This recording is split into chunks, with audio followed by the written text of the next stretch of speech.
My first definition of what success looked like to me, as far as jobs are concerned, was Gene Simmons playing bass up on stage for Kiss. Now, I didn't know if that was a job I could have, but it certainly looked good to me at the time. But when I first started working, actually working, when I started thinking about what the future might look like in kind of my early 20s, my definition of success looked like owning my own business.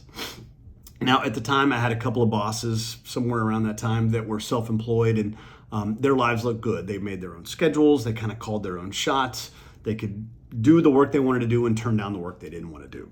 And that looked good to me. So, for the next few years, I pursued that. And I started my first couple of companies when I was in my early 20s.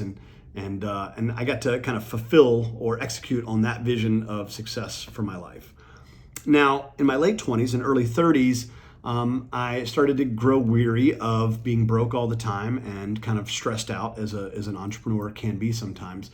And so I decided to take a couple of jobs more in the corporate America world, which was good for me. I learned a lot. I also was provided with some financial stability, which I was lacking as an entrepreneur, and benefits and things like that. So you know what? That was also a version of success that I wanted to experience, was to not be stressed out all the time.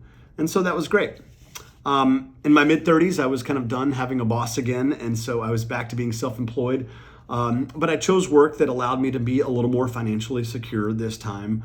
But even so, my idea of what success could look like started to shift again.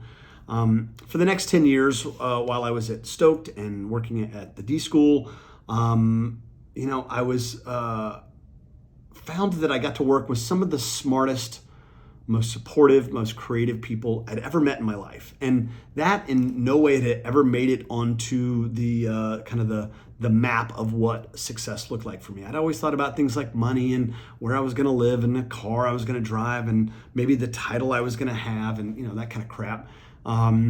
And it's not crap. It's the same kind of stuff that we all think about when we're young. But those things felt, more important to me when I was younger. But in my mid-30s, I started working around some of the most amazing people I'd ever worked with. And that was exhilarating. And that was really fun.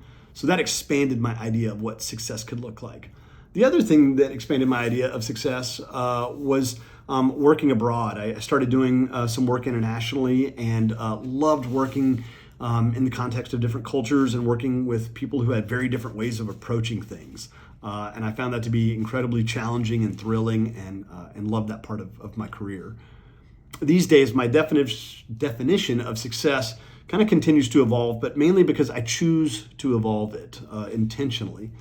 I recently took one of those values tests, and that's a whole other video, but whether those are worthwhile or not. But I took one, and it was one of those forced choice exercises, which I find kind of drive me nuts.